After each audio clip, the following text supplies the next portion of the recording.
Hablemos de historia, un especial gracias a Educativa Radio y Televisión. En el día de hoy hacemos honor a esta expedición de hombres que se levantaron para contrarrestar el régimen del tirano Rafael Leónidas Trujillo el 14 de junio de 1959. Hoy recibimos a la señora Francis Pou León, quien nos va a contar la historia de una forma diferente, pero queremos conocerle. ¿Quién es Francis Pou León? Bueno, en primer lugar, muchas gracias por darme esta oportunidad de participar en esta importante labor que ustedes hacen con Radio Educativa. Generalmente se desconocen esos episodios de nuestra historia que han marcado de manera sustancial nuestro devenir democrático, todas las luchas para conformarnos con un Estado de Derecho, que es nuestra aspiración máxima. Así es. ¿Pero quién es Francis Pou León? Es hija, entre otros 4 hermanos más, del expedicionario Poncio Pou Zaleta. Bien. Nuestro padre tenía un historial desde los 12 años de haber sido un luchador rebelde frente a la tiranía. Wow. Estamos hablando que la primera manifestación de resistencia se desarrolló en Santiago de los Caballeros, y él, teniendo 12 años, se dio el complot de los estudiantes en Santiago, y él participaba, aunque fuera como mensajero, llevando las comunicaciones, wow, las cartas, porque él no estaba en nada de acuerdo cómo el régimen ya iniciaba todo un periodo de terror. Él había estado marcado porque había visto el primer crimen que comete el dictador en los días previos ya a tomar posesión, que fue el de Virgilio Mainardi Reina y el de su esposa, Altagracia Almanza. Conciencia, claro, de rebeldía.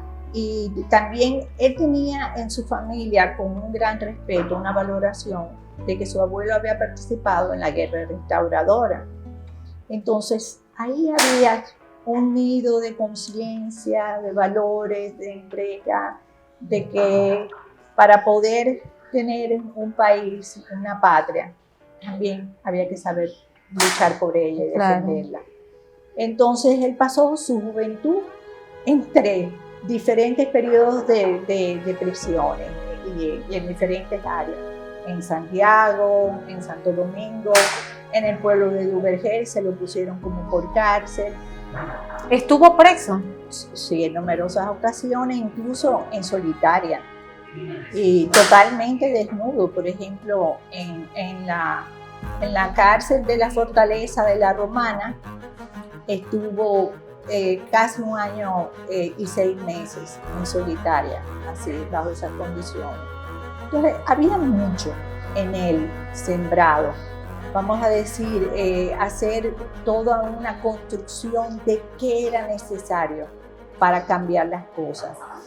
Y así se involucró con la Juventud Democrática en el 1944, y ya frente a los niveles de persecución a que estaba siendo objeto, él se tuvo que asilar en la Embajada de México, él y unos compañeros más. ¿En qué año pasa eso? Es decir, ¿sale del país? En 1950.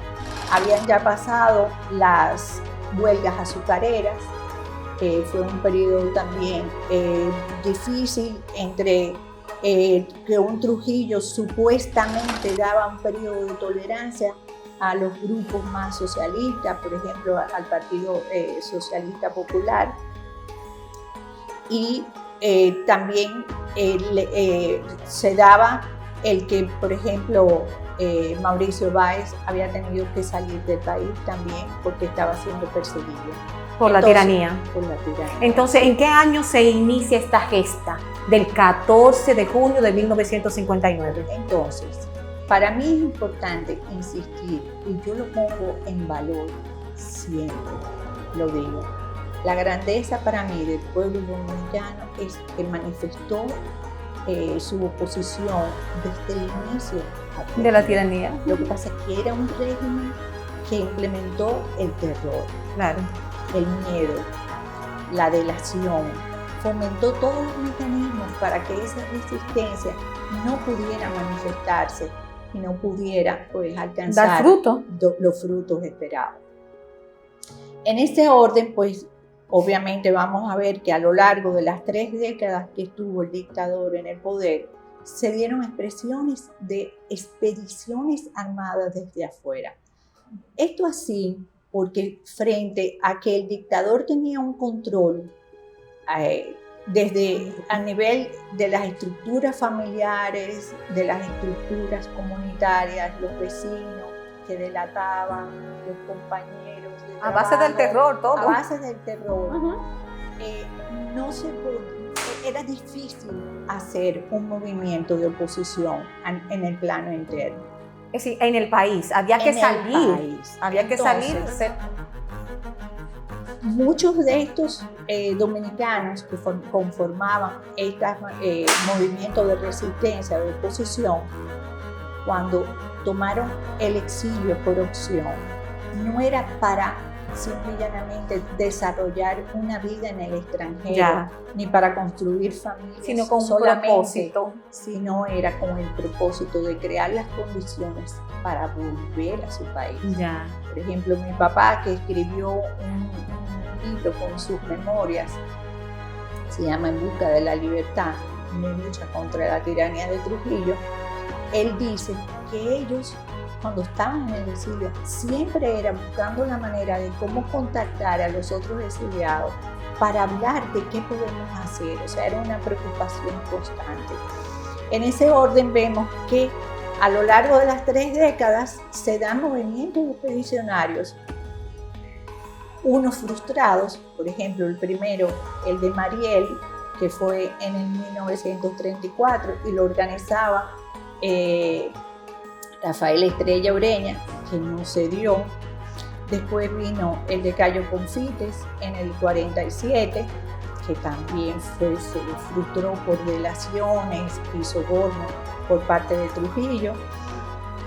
Después llegó el de Luperón, que fue en el 49, y también no pudo desarrollarse plenamente, también por delaciones, pero llegó un grupo y efectivamente lograron sobrevivir.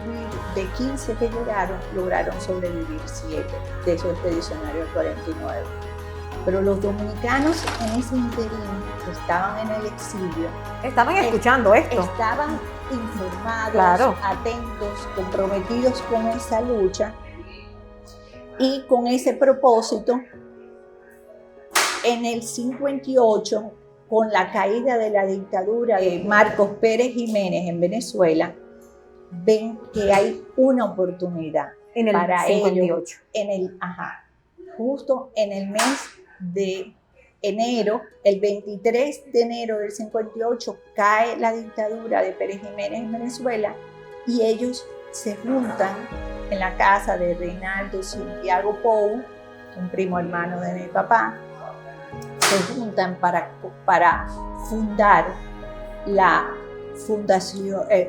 la Unión Patriótica Dominicana. Entonces, la Unión Patriótica Dominicana, vamos a decir, es el movimiento que gesta la expedición de Maimón, Constanza y Esther Hondo. Vamos a decir, no digamos el movimiento, para después no crear confusiones con el término que a continuación voy a desarrollar. Bien. Pero sí fue la institución como base de donde siguió fomentándose todo este movimiento de liberación dominicana. Ya, de resistencia. Que se llamaba así, el movimiento de liberación dominicana. Lo que ellos se propusieron desarrollar y crearon un ejército de liberación. Entonces, la historia y el papel importante que jugó la Unión Patriótica Dominicana en Venezuela es que inmediatamente ellos se organizan. Su propósito es establecer ya un plan concreto para finalizar también con la dictadura, para que se acabara la dictadura de Trujillo aquí en República Dominicana. Y se trazan como estrategia apoyar a los cubanos, al movimiento guerrillero que estaba en Sierra Maestra en ese momento. Ya había llegado, ya estaban conformados en guerrillas en la Sierra Maestra, Fidel con un conjunto de valientes cubanos. Entonces se reúnen, nuestros dominicanos se reúnen en Cuba. Entonces, exacto. Ellos en Venezuela se plantean, bueno, para nuestros propósitos nosotros tenemos ya recaudado armas de las mismas que se habían usado para derrotar al dictador de Venezuela. Ya. Los mismos venezolanos se las cedieron, porque había una conciencia internacionalista pro democracia, es decir, antidictaduras en la región. Y entonces ellos acuerdan que Enrique Jiménez Moya, que era miembro de esa unión patriótica que se recién creaba, acuerdan con el presidente de la Cuba Libre, que era Manuel Urrutia Llegó, que estaba en Venezuela, llevar a Fidel a Sierra Maestra dinero y armas, con el compromiso, y así llevaba un documento redactado, de que una vez ellos la liberación de Cuba triunfo, vienen para acá. Exacto, Cuba se constituyera en su aliado, porque además era el territorio que quedaba más próximo a nosotros para poder desarrollar también una expedición armada. Entonces, si los cubanos logran su triunfo el 1 de enero del 59, Fidel viaja a Venezuela en febrero del 59, o sea, a los 23 días de su triunfo. Ajá. Y a cumplir con el acuerdo, a reunirse y a decir, cuenten con nosotros, la liberación del pueblo dominicano se va a dar.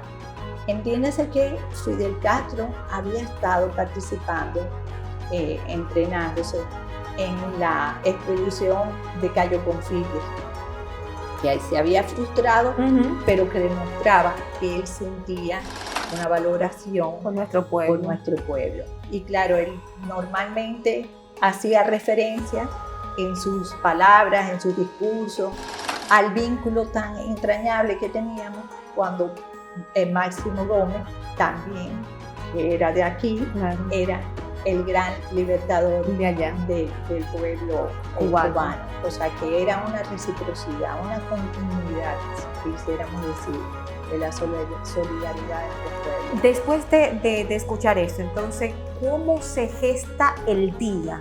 ¿Cómo se planifica llegar a República Dominicana, verdad? Sí. Entonces vienen por mar y por tierra.